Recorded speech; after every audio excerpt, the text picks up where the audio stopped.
All right, so this is a follow-up video on my ssr300. Figured I'd share a few more thoughts on the bike. I've had it for a couple of weeks now. Talk about a few upgrades I did to it. One thing you can see is the factory graphics are gone. Those factory graphics they're terrible.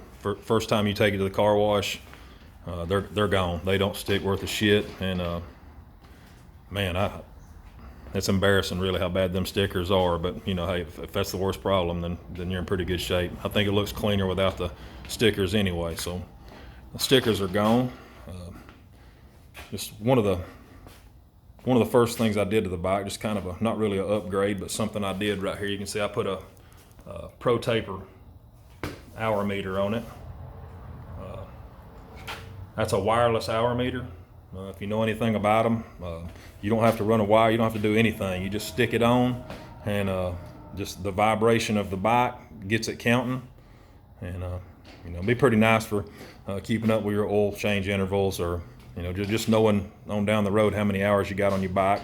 One thing about it, if you decide to get one of those, about the only place I could find to mount it was right there. You know, I couldn't find really a real good place, but make sure if you do if you get one and you want to put it right there, just watch your bars. When you turn your bars, you can see right there, you just got to make sure, you know, that your bars ain't going to hit it. So anyway, you just take and put you a pencil mark or something right there, right past your bars. That way you know you ain't going to hit it, knock it off, or mess it up down the road. But yeah, that's easy little thing to do, and like I say, it'd be nice down the road. The next thing I did was put these hand guards, these flag type hand guards on. I really like them a lot. They're a Circa rebound, and like I say, what I like about them is, you know, you got your breakaway levers that come factory on this thing, which is really nice, and these break away too. So you know, anyway, you get out there hitting stuff, beating and banging in the woods, I believe that's going to work out pretty good.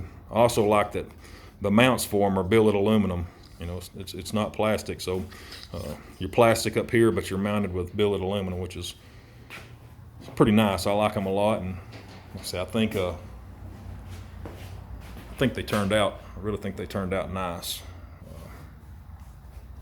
You know, some people like the full wraparound hand guards. I don't know. I guess I'm claustrophobic. I feel cramped. A lot of times when I'm riding, I've got my hands out on the ends of them, and you know, if you've rode with the full wraparounds, it's I don't know. It's not for me. It's for a lot of people, but it's not for me. You can see I got my number plates on there. If you have one of these and you're looking for number plates or what to get, just order number plates for a 2016 Honda CRF 250R. They'll mount up perfect. The front number plate, it turned out really nice. These side number plates, man, it's a lot of work bending them things around and getting them to fit right. And I got a lot of wrinkles in these back ones, but hell, they're good enough. If you end up getting something like that and you're putting them on, just take a heat gun, take your time, and like I say, you could get a lot smoother, cleaner product than what I got. But yeah. Anyway, I got them on there. One of the biggest things I did was I changed the rear tire.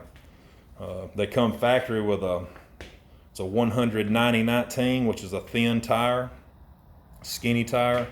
I changed it out to a 120/90/19, which it's a Max Cross.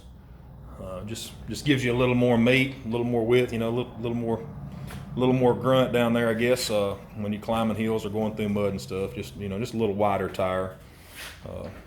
One thing, if you go to change your tire, if you go to change your tire on these bikes, one thing I can tell you is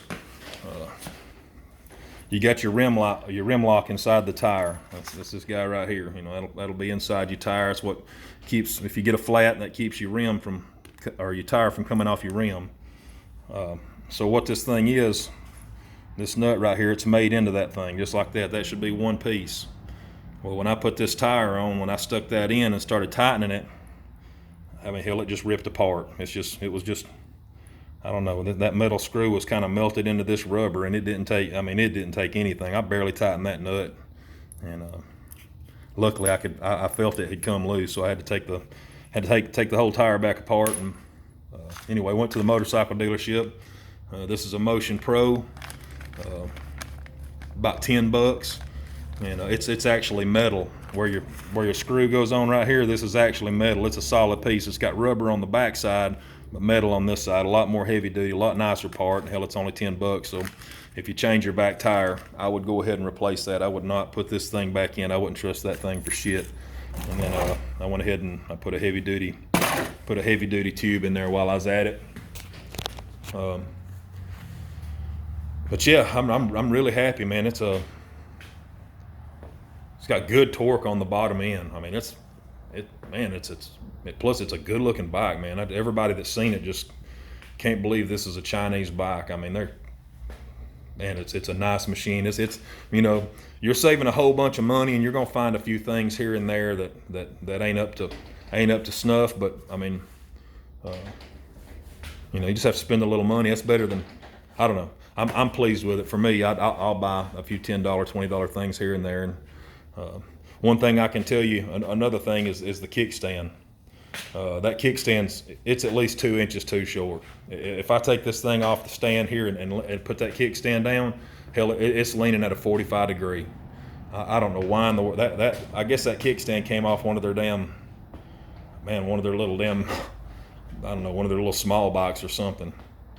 But I don't know, that might be down the road, get a longer kickstand, or just take it off and take a stand with me everywhere. It's just it's nice when you're trail riding to have a kickstand, you know, so you ain't having to look for a damn tree to lean your bike up against every time you want to stop and shoot the shit. But anyway, that's my bike, ssr300. And man, I think most people, if you go to look at that bike, especially when, you know, where I got it, they had KTM and Kawasaki. You know, just it's sitting right there by those bikes. You can really see. I mean, you know, you can see where they cut costs in spots, but man, it's hard to see $4,000 or $5,000 worth of cost cuts. So I don't know. Hell, first race it might blow up. If it does, I'll be on here making another video telling everybody to stay away. But right now, just riding it in the yard, just out in the pasture behind the house. I mean, man, it's so far so good. But anyway, if you got any questions about anything I did or anything I can help you with on this thing, just message me in the bottom here, and I'll help you all I can.